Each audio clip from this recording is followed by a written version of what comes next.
Hello, everyone. I believe that, okay, my voice doesn't repeat.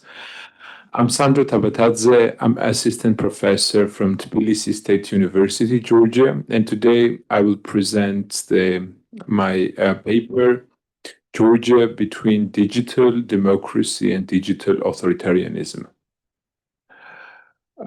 First of all, I would like to explain the logic behind the research problem. Nowadays, we live in the era of decline of democratic institutions, so we can call the erosion of democratic institution, that it is in a very fast shape. At the same time, we live in the era of the technological development that covers all social aspects of our everyday life. Therefore, there is the issue that the level of democracy or development of democracy or decline of democracy could be somehow linked to the technological development. And the fourth main idea and the logic behind the research is that despite promising efforts to use technological innovations to promote democratic engagement and processes, there are a lot of issues and a lot of examples that instead of digital democracy, we face digital authoritarianism. This is the new system of mass surveillance and control are being developed, and the situation commonly used, as I call already, the digital authoritarianism.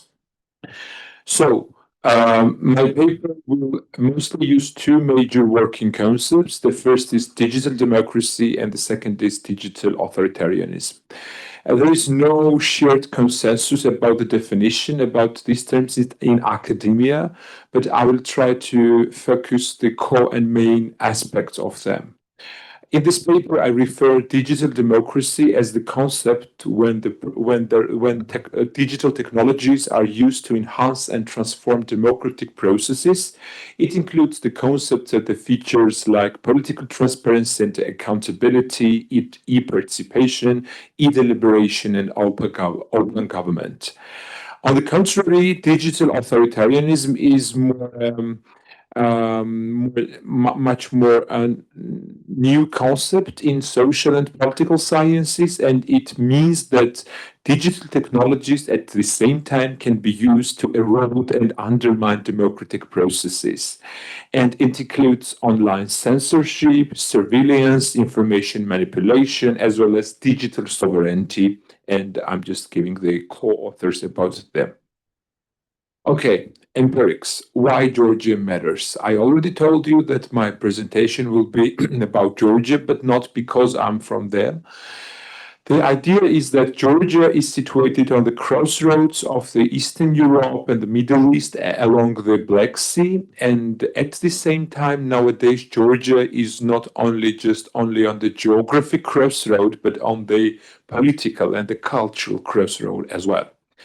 So, according to different situations that's happening in this region and in this country particularly, we can see the process from pro-Westernism to strategic uncertainty and from slow democratization to rigid authoritarianism.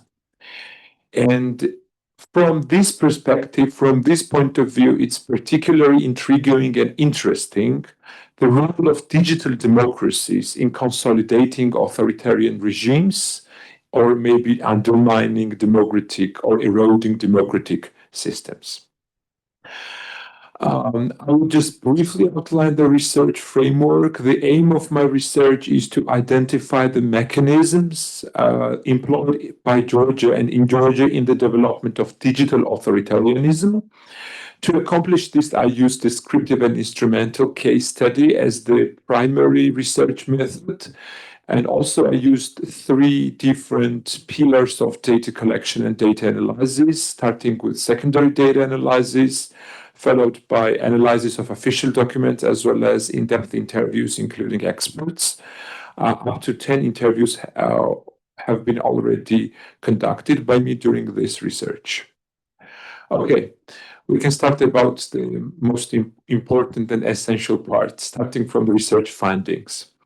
This study, my study, this paper shows that there are clear signs of digital authoritarianism in Georgia since 2019, so last 6 years, with a significant increase after 2022. Just to shed this point light, after Russia-Ukraine war started, Georgian government decided to shift its foreign policy to become reluctant pro-European, we can say, and even not support Ukraine as much as it was expected by citizens, and also blame Ukraine and the West to drag Georgia in the war. So shift in foreign policy and also having some signs of democratic erosion definitely manifested in digital and digital technology issues. And you see the table from VDEM, Digital Society Project, that illustrates the level of Georgia's government control over political content in digital media, while +4 indicates virtually no control and -4 indicates complete control. And you see the shift that before 2019, it was like more positive outcome. I mean that it was some occurrence that government controlled political content in social media, but it was less than more. But after 2019 and especially after 2022, there is a drastic change. So there is the shift in digital authoritarianism according to the post-national expert poll like Digital Society Project. Also, I decided to make such kind of test, the secondary data analysis. I investigated the relationship between decline in democracy index done by economists, as well as emergence of digital authoritarianism coming from this digital society project I already mentioned. So there is one very interesting outcome I can share with you, that before 2020, there was no major shifts in terms of digital control on social media and so on. And there is no vivid correlation between the level of democracy and the signs of the digital authoritarianism done by the government. But after 2020, the higher the decline in democracy level, the higher the examples and the chance, the probability that the government makes online censorship on political content in social media. But not to judge the book only by its cover, I made also content analysis of official documents as well as interviews. And I will show the examples, so how digital authoritarianism is manifested in Georgia before 2022 and after 2022. So information manipulations like trolls and bots were, in both cases, there were over 500 such cases. However, after 2022, the number has increased and significantly become more systematic. I believe that nowadays in every country, never mind it's a consolidated democracy or not, information manipulation is our everyday life, including bots, trolls, and fake news. But in Georgia, after 2022, the number made twice as big, 3 times as big, and more. It's interesting that before 2022 in Georgia, there was no institutionalization of digital surveillance. But after 2022, the government's large-scale producement of facial recognition cameras for protest movement members, along with their use as the evidence in court proceedings, began in 2024. So it means that nowadays the online digital surveillance is institutionalized by the state itself.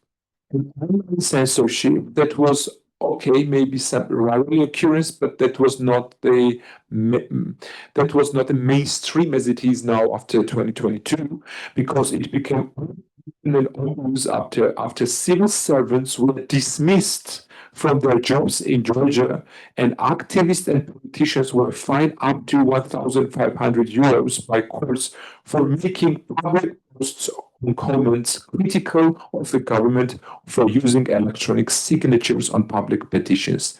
So this idea that if you make a public petition that it is not in line with the government's policy, or you can post something and the court can punish you by administrative fee, this is the typical sign of digital authoritarianism according to literature as well as practice.